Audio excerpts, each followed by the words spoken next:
If you wouldn't mind, take out your sermon notes that we provided in your service guide so that you can follow along with the message, or you can follow along on your cell phone using our YouVersion app. We're continuing our study on the book of 1 Samuel called Leadership Lessons, all right? Now, we started this in May, and for those who are kind of getting used to how we do things around here, 9 out of 12 months, we're going to do what are called topical series, where we'll tackle a topic for about a month and then move on to the next thing. We'll build your faith in a particular area.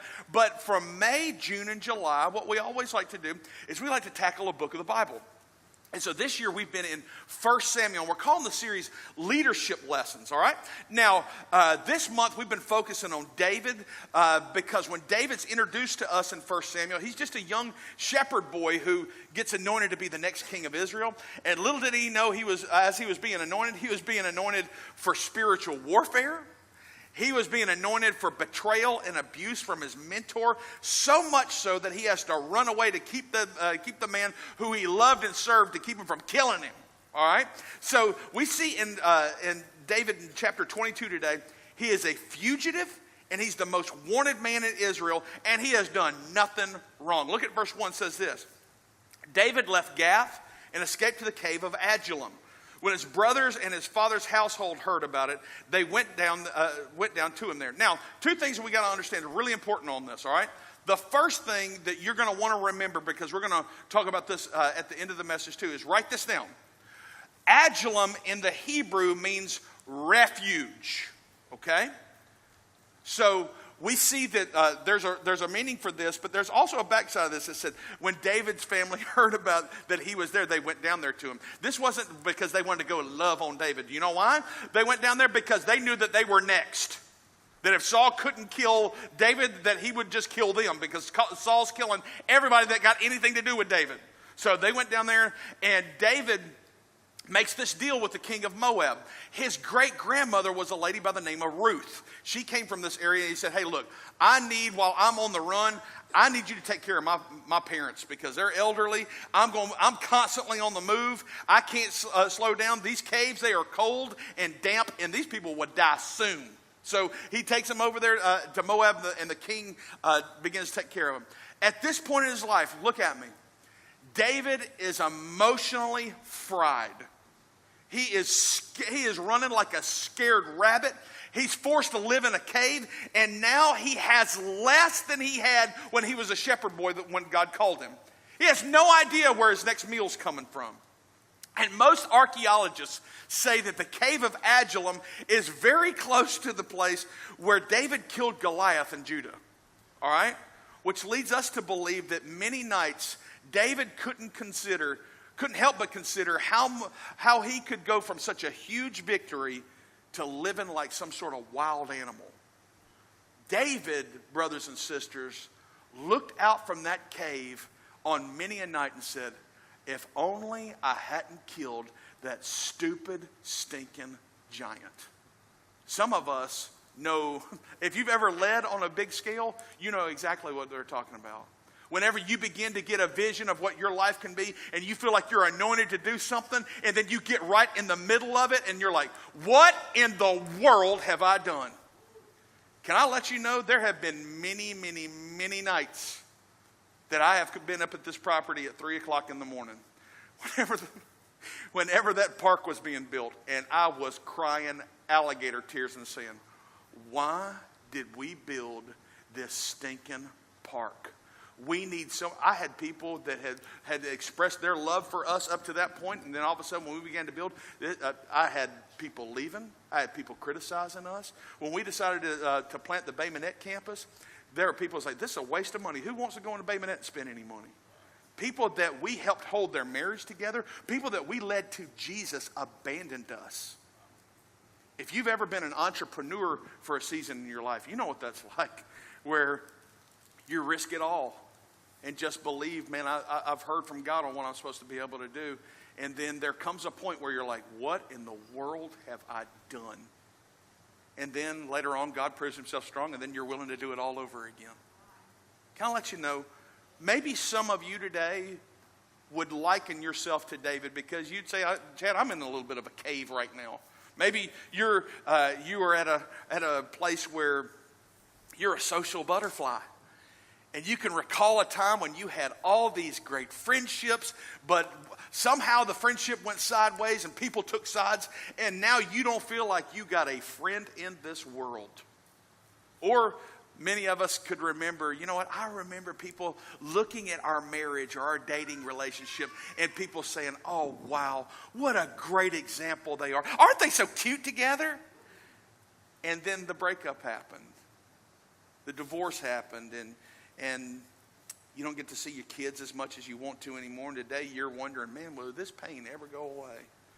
Or maybe you're in a career cave of sorts where you can remember when you were the hottest person in your business. All right, where you were the rock star, you had the it factor, you knew what it was like every day to start going to work, and all you were doing was snapping necks and cashing checks. Come on, you know what I'm talking about?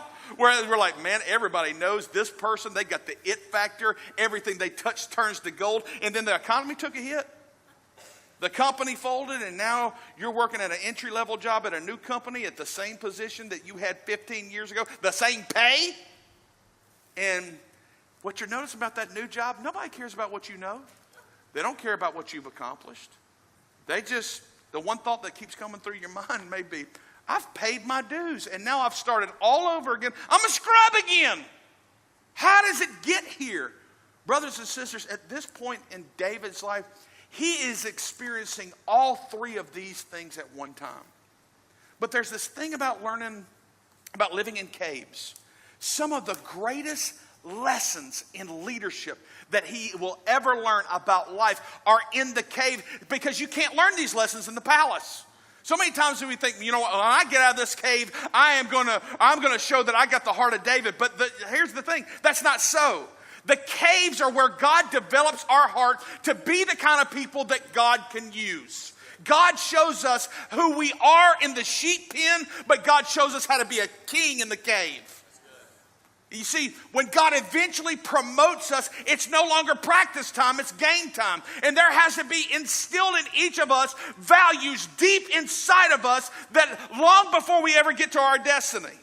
You see, certain values only get taught to you whenever you're in the caves of life. All right? I want to let you know something. Not only am I a pastor of a great church, I'm also a coach. I know what it's like to be criticized. Oh, Coach Stafford, we love you. You love me as long as I'm winning. The day I ain't winning, you're going to run me out of town on a rail and you're going to cuss me out like a dog. The same guy that spent money out of his own pockets. Let me tell you something. Folks will turn on you faster than you can say quick. But here's the thing. There are certain things that get formed in the cave that can only happen in the cave. Let me share with you 3 values we learn in the cave. Everybody write this down. First value you learn is the value of relationships. Look at verse 2. It says this. All those who were in distress or in debt or discontented gathered around him, and he became their commander. About 400 men were with him. Notice the type of men that are described here. This is not the dream team, okay? Distress, it means that they were an emotional wreck. They had family issues and emotional issues. Things were so bad that they left the comfort of their homes to live in a cave with David. They're like, you know what? No matter how jacked up I am, I know there's one dude that loves me and always has my back. So if David's living in a cave, I'm going to live in a cave with him. The next thing he says that they were in debt. They were running from creditors. Some of y'all know what it's like to park your car at your mama's house so it don't get repoed. Come on. By the way, that's a great trick. I didn't know if y'all knew anything about it. Thank God I've not been in that situation before, but I've learned from some of you. They didn't know anything about success. They're like, okay, David's lost everything too, so let's go live with him. And the final thing that they said, the final category of people were called the discontented. In the Hebrew, the definition for discontented means this: bitterness of soul. Very important that we understand this, because this group, this discontented group, wanted more out of life than what they were getting. Their lives were bitter. Maybe Saul causes their life to be bitter, or maybe just life had dealt them a bad hand, so they decided that they were going to go and just live with David. They were distressed and discontented. These were not the people that everybody wanted, but they were called to go and serve and help David.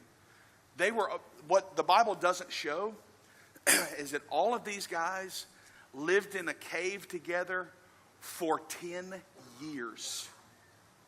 Okay? They were all together for 10 years. They were wanted as fugitives, and God used David to chisel away little things inside their life. I've fought to not get emotional on that phrase, distressed, in debt, and discontented, because those were also the category of people that helped start Coastal Church. In the early days of Coastal, man, most of us had no church experience at all. There were our greeters regularly cussed. I mean, it was funny because I'd walk up on and I was like, yeah. And those that did have church experience, they'd been hurt so badly and so damaged by the church world that they didn't want anything to do with the church they had just left. Their leader was just an intense, chubby football coach who could cry at the drop of a hat with them. All right? I'll never forget one day whenever we were in the school, man, we probably weren't even 100 people yet. Guy comes up to me and goes, "Hey, man, I need a favor." I was like, "What's going on, man?" He said, "Yeah, my son-in-law beat up my daughter. I need some people to help move her out of the house." And I was like, "Bro, I'm getting on a plane right now. I mean, as soon as this thing's over." And he goes, "That's cool, man. Can you get your dad to help us?" And I was like, "Yeah." I said, "Dad and a couple of other guys." So Dad recruited some guys who were there. There were 5 guys that were there who were carrying 10 guns. They weren't there to move somebody as much as they was hoping. They were spoiling for a fight. All right. And I called later on whenever the plane landed. I was like, "Dad, everybody okay?" Oh, goes, "Oh, yeah, everybody's more than okay." I said, "So what all y'all do?" He said, "We left that guy, we left him nothing. You hit your wife in this church, to heck with you. We left him a mattress, and that was it." And I said, "Well, did he show up?" He goes, "He better thank God he didn't. He'd have met his maker." He said, "There was at least 10 guns." And I went, "Oh, my God, this is my church." You know. There are other guys that were planning on great discipleship programs. My people are like, "Show up here. I will shoot you dead." And here's the beautiful part of that. As we began to heal, God sent us healthy people. And here was the thing where we talk about people that are healthy. These are people that maybe didn't have our issues, but they came to us because they realized that a church in the community shouldn't be some stinking bless me club. They said this should be about the community. It should be about making everybody better. They came in, and here's what they said about our church. They're like, "Everybody's so screwed up, and especially the pastor, but they love each other." And you know what? We all grew together, and we got better together, and our world got so much bigger because of it. You see, not only did the distressed and in debt and discontented people learn the value of their relationships, but so did their leader. Because when David was in the palace, everybody was going to want to be his friend. But what was special to him about these guys is they came to him while he was in the cave. Friends, never, ever forget who was in the cave with you. Never forget who got your back. Never, ever forget. Before you rise up there, never forget those people that believed in you long before you believed in yourself. That's the value of a leader. That's the value of friendship. The second value we see is the value of community. So all these distressed and in debt, discontented men came to David because they needed him, but he needed them too. They worked together. And you know what? God, the way that God has designed our lives, watch this. God has designed us spiritually, socially, biologically, and physiologically to be at our best when we face danger together. Do you know that? We are at our best together when we're in a tight spot.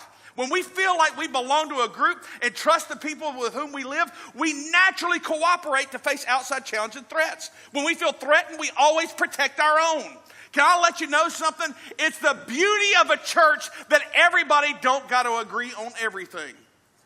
God wants this church to have a bunch of Republicans and a bunch of Democrats and a bunch of independents and a bunch of weirdo green people. You know what I'm talking about? I'm just kidding, green people. And Every time I had coffee with somebody that's over there, I'm like, you're so smart, but people don't understand what you're saying, you know. But here's the thing: whenever you and I are eating with each other and hanging out and going to places with each other, you know what? These things really matter because we become more familiar with one another and we forge some really strong bonds together. Let me let you know something. Every church needs to have people that think differently on matters. If we agree 100% on everything, you're not in a church, you're in a cult. Okay? So it's all what maturing believers all say to one another. Say, hey, look, man, we don't believe natural. I vote different from them, but I'll tell you what, that's my brother. I got his back. He needs something. I am there. We're not going to focus on the 5% we disagree on. We're going to focus on the 95% that we do agree on. Come on, can I get a little bitty witness on that? So we see all this. Our deepest friendships, sociologists will tell us, are formed in college. You know why? It's not because of the classroom. It's because of the dorm room. The hallway of the dorm or the fraternity house becomes the center of our social life. The actual dorm, the only thing that happens in there is sleeping and homework. And the problems that you and I are facing in America right now, in our society, is because we lost the value of community. I want to show you something that it was absolutely shocking to me whenever I read it, all right? Look at this. A 2013 Gallup poll showed that Congress had an approval rating of 14%. In this same poll, used car salesman and Genghis Khan had a higher approval rating. This is the truth. This ain't Christianity Today trying to make a point. This is Gallup. This is secular, all right? For the last 20 years, those of us who are in our 40s, would you say that our country has become more united or more divided? Here's the thing. It wasn't always like that. Until the 1990s, the parties didn't brag about who had the most control. They bragged about what they got done. Right now, Congress is getting, since they've changed some things, Congress is getting a third of the work done that they used to do. Why? Back in the old days, before this, they could at least sit down with one another and be civil. They saw how the government should be run differently, but they didn't hate one another. Matter of fact, if you look back at it, if you read your history, you see that Ronald Reagan and Tip O'Neill, the conservative Republican, and then Tip O'Neill, the Speaker of the House, Democrat, they had drinks together every night. You know what their philosophy was? It's all business before 6 o'clock, then it's all friendship after that. Why? How did all this change? Most of Congress used to live in Washington, D.C. Their kids went to school together. They played on the same ball teams together. They belonged to the same country clubs. And they socialized together on the weekends. But in the mid-90s, Congress decided that it would be better if they flew in on Tuesday and flew back home on Thursdays to better serve their constituents. But you know what? There's very little evidence of any of that taking place. Now, our problems in Congress, brothers and sisters, please understand this, aren't because of fake news or other biased media reporting. It's not because of politics or money. These are only symptoms of the problems, not the cause of the problems. The real problem is that now, because they don't live there, they don't spend any time together and they don't know each other. You and I can never learn to trust each other if we're never together. The strength of Coastal Church is not my preaching, thank God. The strength of Coastal Church is there's over 200 small groups where if you are alone, you feel alone, you can do life together where everybody goes, we're all screwed up together. We're all in the middle of this together. And in this, it forms a powerful bond. You see, it appears to the rest of the outside world that our Congress hates one another. And they don't hate one another. They don't know each other. And that's where you and I can only begin to get some influence in our community when we begin to know one another, when we begin to break bread with one another, when we begin to say, you know what, man, tell me about yourself. And in this, we begin to see, you know what, this guy and I have a lot more in common than we have that separates us. Community and teamwork is how we get things done. And that's where these guys learned together in the cave. The final thing that we see, final value that gets taught in the cave is the value of honor.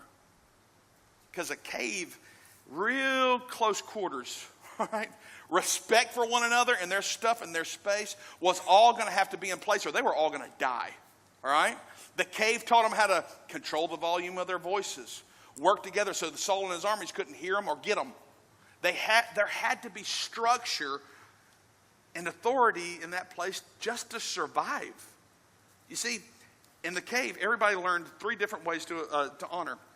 First thing they honored was they honored authority. This is a lost art in our society now, isn't it? You could lose a tooth if you didn't say yes, ma'am, or yes, sir in my house. You know what I'm talking about? Where it just wasn't like, did your dad ever get on to you about saying yes, sir? Yes? He didn't have to. It was kind of an unspeakable. My mom, y'all know my mom. She's a real sweet lady. Doesn't say a lot. But my mom told me something when I was like 5 years old. She says, let me tell you something. I will kill you if you ever disrespect me. And my mother never lied to me. I was like, yeah, this chick's serious. So I didn't talk back to my mom. I was reading this article on Will Smith, the great actor. He's an actor that directors and producers love to work with. Do you know why? Because he takes direction so well. And so much so that he became so known as this actor that took direction so well. They actually did an interview on it. They're like, dude, everybody says they love working with you. And they're like, how did this happen? Will Smith says, I guess it comes from the fact that my dad's an electrician. And he often took me to work with him. And anytime I went to work with him, he stressed to me, I am in charge here. If you don't listen to me, all of us will die. All right? When you and I choose to honor authority, it doesn't say as much about the person that we're honoring as much as it says about us. See, they learned to honor David because they'd seen David honor Saul so often that they modeled what their leader modeled. Can I let you know? Teenagers, listen to me. Aside from your relationship with Jesus and your relationship with your parents, your teacher and your coaches are designed by God to be the greatest blessing in your life. And when you honor them, let me tell you, it sets you up for earlier success by honoring them. Can I let you know something, athletes? The umpire and the referee are your friend. It does not say any. As a matter of fact, it takes more discipline and more godliness to walk away from a bad call than it does to sit there and dispute it in the name of God. Let me tell you, it says everything about us. What kind of a reputation do we have? What kind of honor do we have? Because in a country where speaking out against authority is the norm, rest assured, brothers and sisters, we're going to keep taking this test until we pass it. But what an opportunity we have as the church to model this. Where everybody, how come everything works so good at your church and in your life? Let me tell you something, because I know how to honor. Next thing we see in a cave, they also learned how to honor commitments. David twice made a commitment to Jonathan. All right. Now, in David's day, it was common that if another family took over a kingdom, they killed all of the remaining family members from the existing kingship. All right. And Jonathan and David promised him twice, I ain't going to kill any of your family. All right. The reason why they would stomp out the existing to prevent future uprisings and rebellion. And David told Jonathan, I will never harm any of your family. And he didn't add an asterisk to it and said, as long as your family members don't try to kill me. No. What we wound up seeing in 1 Samuel is that Saul was absolutely committed to murdering David. Saul, Jonathan's dad, the king, was so committed to murdering David, he tried to kill him 9 different times. He had opportunity after opportunity to go back on his commitment. And one time it even looked like God was setting up for him to take it out. He's being chased by Saul. Please forgive the crassness of this, okay? Let me just paraphrase the story for you, all right? They're hiding in these caves, all right? And Saul is right up on them. They're hiding in the cave, and all of a sudden, Saul got to take a leak. And he goes in the cave to go and take a leak. And all of a sudden, all of David's buddies come up. They're like, dude, this is God. God sent Saul in this cave to take a whiz so that you could kill him. Well, let's take him out. We're going to the palace tonight. We're going to eat good. We're going to sleep in beds that are awesome. Let's take care of him. Let's get the heck out of here. But instead, David creeps over to Saul, cuts off a piece of his robe, and even doing that bothered him because his robe symbolizes authority. Look at what David tells these guys who are encouraging him to go back on his word. It says in verse 5, It says, afterward, David was conscience-stricken for having cut off a corner of his robe. He said to these men, the Lord forbid that I should do such a thing, my master, the Lord's anointed, or lay my hand on him, for he is the anointed of the Lord. With these words, David sharply rebuked his men and did not allow them to attack Saul, and Saul left the cave and went away. Everybody's like, dude, you had him and you let him off the hook. What are you doing? You see, one thing remained. David still has his integrity intact. And when you and I are tested to go back on our word and the commitments that we've made, what we don't realize is this is a very test from God. What are you talking about, Pastor Chad? Our ability to keep our word will prove our readiness to lead, and it will also prove the work of God that's happened on the inside of us. You want to be a leader that people deeply love and trust and are loyal to? It all starts with telling the truth. When Saul comes out of the cave, David has a chance to prove his loyalty to him. Look at verse 9. It says this. Why do you listen to men when they say David has been on harming you? This day you have seen with your own eyes how the Lord delivered you into my hands in the cave. Some urged me to kill you, but I spared you. I said, I will not lay my hand on my Lord, because he is the Lord's anointed. See, my father, look at this piece of your robe in my hand. I cut off the corner of your robe, but did not kill you.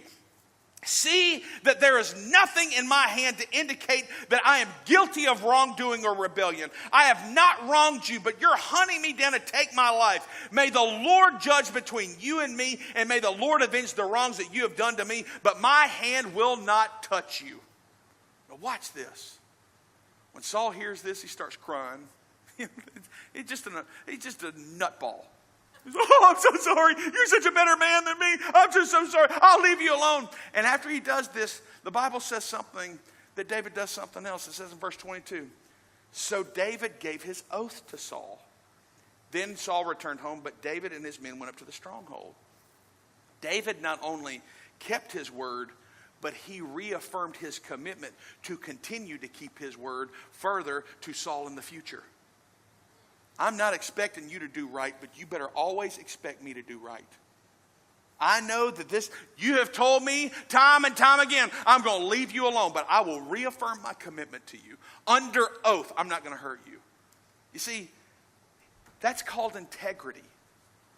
You see, some of it are like, what's integrity? What's a good definition of it? Integrity is when our words and deeds are consistent with our intentions.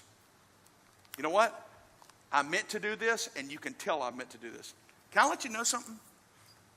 Sometimes keeping our word is going to cost us. It's going to cost us money. It's going to cost us pride. You may lose money on the deal, but you'll keep your word. For David and his men, you know what it cost him? It cost them a great meal and a comfortable bed that night. But what I see in our society right now that we have to change is that too many people are sacrificing years, untold amount of years of blessing and prosperity of tomorrow for the ease and comfort of today. See, maybe some of you are like me not too long ago, wherever I just said, I am so sick and stinking tired of doing the right thing. Maybe that's just me. You know what? In that moment, yeah, you're right. You and I are sick and tired of doing the right thing. But when the frustration eases down, you can look yourself in the mirror. And you can sleep at night saying, you know what? I treated somebody like I would want to be treated. I have prayed over my little boy almost every night that he's ever been alive. Even when I've traveled, I'd pray over the cell phone for him.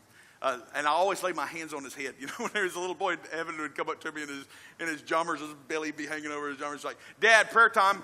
Like that. He'd just put his head on. And now he's about to start the 5th grade. I can't believe it. I do something right before we pray now because it's all about sharpening character. And I look at him and I look him right in his eyes and I say, son, did you have integrity today? Did you treat people the way that you wanted to be treated? Did you keep your word? Sometimes he'll confess, hey, yeah, Dad, well, let's go and make it right tomorrow. Why do I do that? Kids with a clear conscience sleep better at night. Whatever we do during the day, we'll have to sleep with at night. And in that, it also keeps me humbled to know that I can only ask that question if I've lived up to that too. See, last thing we learn to honor in the cave is we honor the future. Even after David chooses to spare Saul, that stunning humility. You know what happens? Saul gets home, starts thinking about it, decides he's going to go kill him again. And David has this buddy by the name of Abishai. Everybody needs a friend like Abishai. I will be an Abishai for you.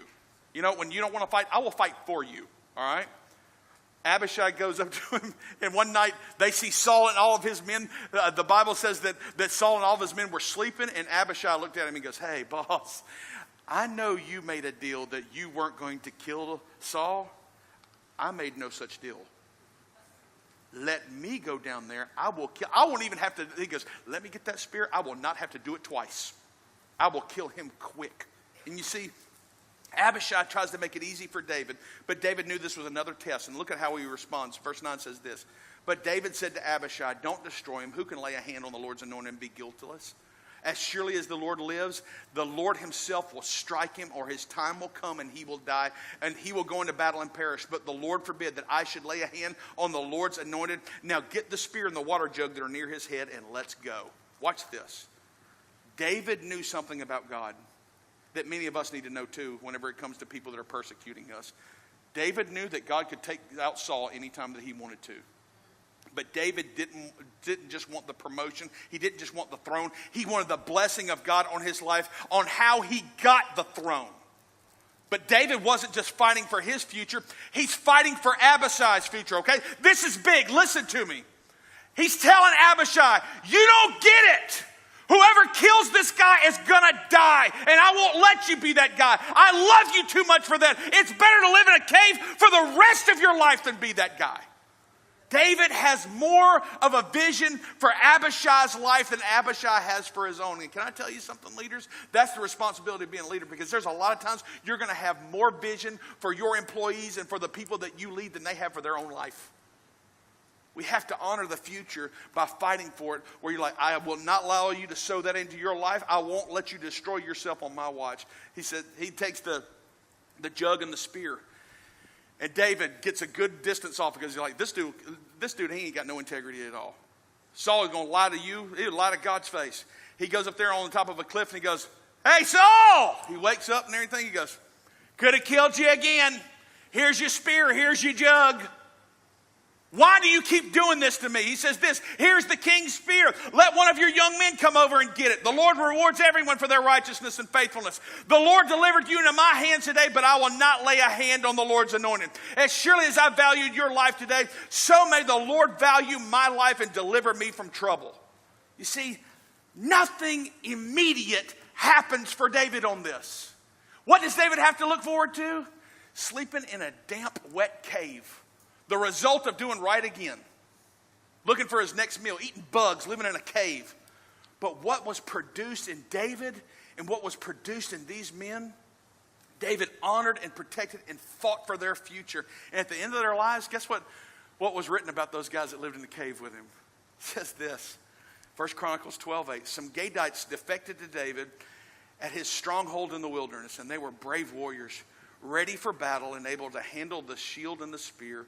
Their faces were the faces of lions, and they were as swift as gazelles on the mountains. What David did in these guys' lives helped them to become the mighty men of David, the mighty men of God. And it produced some of the greatest love and loyalty that anybody has ever seen. One day, David's actually kind of gets in a little bit of trouble, because he's like, you know what? There was this well outside of Bethlehem. Y'all remember that well? That was some of the coldest, best water I've ever drank in my life. Man, I'd give anything for some of that. They're surrounded by the enemy. There are 3 guys that break out of the cave. And they're like, we're going to go get him some of that water. And they break back in. What kind of an idiot does this? People who just love their leader. And they bring it to David, and David is so overwhelmed because he knows only God should be loved this much.